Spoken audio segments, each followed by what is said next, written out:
Bueno, ahí está. Listo, Duseidin.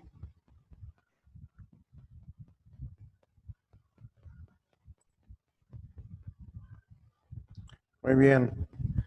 Pues ya nos estamos integrando para los últimos minutos. Les comentaba, jóvenes, este show del Zoom, pues va a estar teniendo la misma historia, ¿no? Vamos a estar cortando los 40 minutos y nos vamos a tener que volver a conectar. Va a ser algo pesado, pero bueno.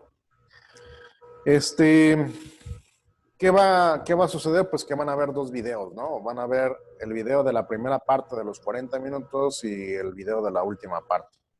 Entonces, pues va a estar medio raro, pero pues así va a suceder. Vamos a ver, Abenamar, por allá lo tenemos. Ahora, el tiempo que nos llevamos entre conectarnos y desconectarnos son como aproximadamente 2 minutos, de 2 a 3 minutos. Entre que algunos se vuelvan a conectar, otros no.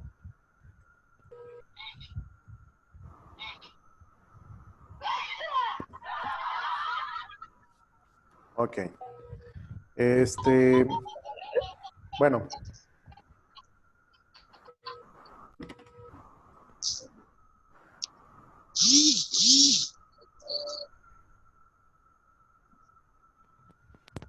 Ok, yo creo que ya se conectaron otra vez casi todos.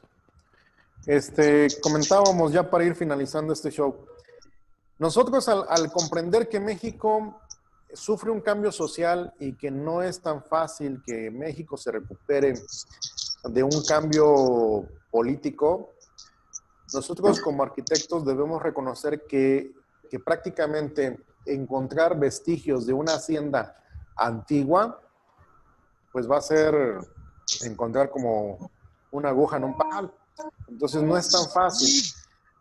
Muchas veces vamos a reconocer que la arquitectura de esos años fue una arquitectura muy difícil de lograr o de conservar. En los demás estados, independientemente que en la ciudad capital se estuvieran peleando la guerra, por así decirlo, en la ciudad capital, en los demás estados, pues no sufríamos tanto. En Chiapas y en otras partes de la República no sufríamos tanto con estos temas de la revolución política, pero tampoco llegaba la actualización. O sea, si nosotros dijéramos, vámonos a la historia de Chiapas, ¿qué estaba pasando en 1930? Pues no estaba pasando casi nada. O sea, por esa razón no es una referencia que nosotros nos pongamos a estudiar la historia de la arquitectura mexicana en los estados fuera de la ciudad metrópoli, porque casi no estaba pasando nada. O sea, es algo que alguien me pueda decir, es que arquitecto sí había un avance tecnológico en Chiapas en 1930. Pues ¿cuál? Había iglesias, se estaban construyendo los demás temas culturales, pero religiosos. No había un desarrollo urbano, no había autos. El primer auto por aquí en Chiapas, estamos hablando de 1950 y algo así, si no me acuerdo más o menos. Entonces, no había ese auge tan explosivo como en la ciudad capital, ¿sí? Entonces, por eso nos interesa comprender que la arquitectura solamente es centralista en la parte de la República Mexicana. En los demás estados es muy poco, es casi nada. Entonces, muchas veces los libros de texto, los de arquitectura, los vamos a referenciar a la parte central. En la próxima clase voy a estar basando las características de las viviendas, como decía yo en la última clase presencial que tuvimos. Vamos a estar basándonos en el libro de Plazola. En el libro de Plazola hace un resumen muy, muy específico de las características que tenían las casas de esa época. Por eso ya ahorita ya estamos viendo el desarrollo social, cómo México se encontraba, cómo estaba sufriendo la sociedad y cómo la arquitectura no podía despegar, dejando, primero, no podíamos poner una casa súper bonita porque ya decíamos que era un rico. Y si era un rico, había que atacarlo. Entonces no podía haber alguien de esas características. O era un político, como mucho se pensaba. Entonces, ¿qué sucede con México? Dice, la revolución de la cultura para el año 1915, ahí ya nos estamos regresando. Dice que la preparatoria salió como pudo. Vamos a ver más adelante. Se crearon grandes novelas.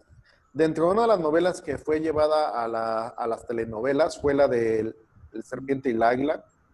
Vamos a ver aquí. Vamos a ver. Torororón.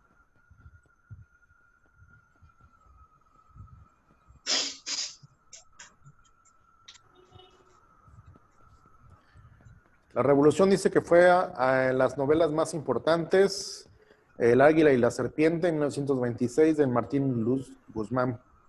Y fueron novelas muy importantes que fueron llevadas muchas veces ya al cine y algunas todavía no. Vamos a ver qué más hay por acá. Este texto, el día de hoy lo tenemos que culminar prácticamente después de esta clase, ya no lo vamos a ver. Por eso es importante que le den su última repasada, porque tal vez en algunas preguntas vengan de este libro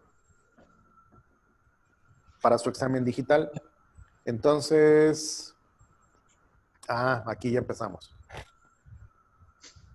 Dicen,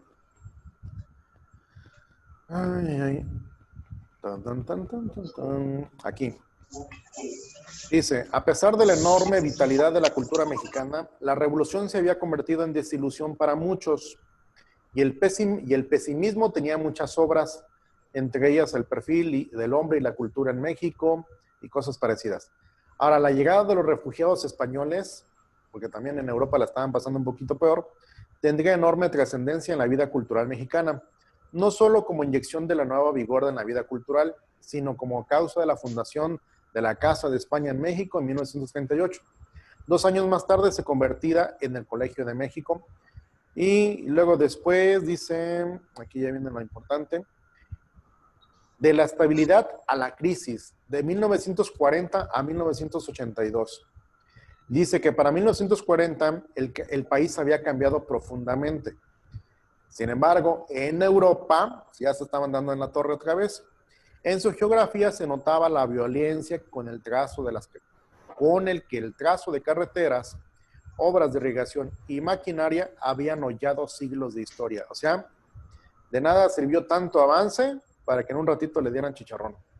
Los 14 millones de habitantes de 1920 se habían convertido en 20, que todavía aspiraban a alcanzar una sociedad más justa, pero que contaban con un sistema de educación más extenso y con mayor salubridad, lo que permitía que en 20 años la población se duplicara y se cuadruplicara en otros 20 con los problemas consiguientes.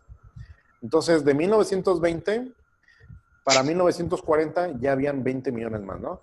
La tragedia de la Segunda Guerra Mundial significó para México un respiro y una oportunidad.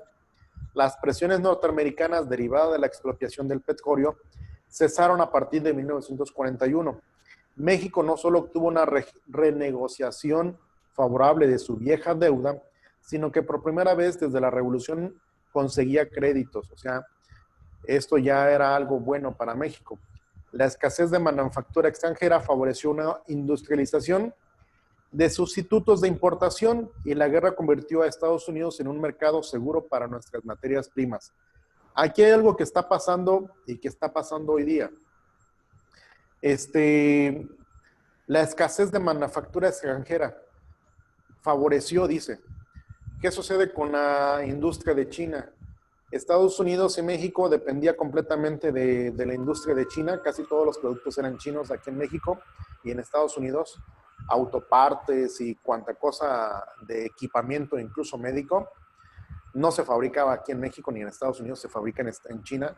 Y entonces prácticamente eso, hoy día con este tema de la pandemia, se dieron cuenta que estábamos cayendo en lo que pasó en el año 1940. O sea, hubo un retroceso en lugar de un avance tecnológico. En Chiapas no producimos ni cacahuates, por así decirlo. Entonces, de alguna manera, hoy día la pandemia nos está haciendo regresar a que seamos productores en lugar de consumidores. Luego después nos menciona que, dice, la crisis de México, la falla principal de la revolución era la deshonestidad de los gobernantes. Y creo que para 1948 al año 2020, creo que no ha cambiado mucho. Pero bueno. Luego después, para el año 1950, aquí viene lo importante.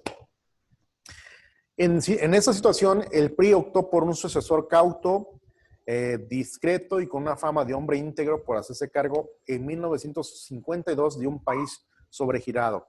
Adolfo Ruiz Cortines. Con firmeza redujo el gasto, aprobó una devaluación y procesó a algunos funcionarios deshonestos. Asimismo, sin interrumpir obras públicas, optó por caminos menores y presas pequeñas que servían a las comunidades.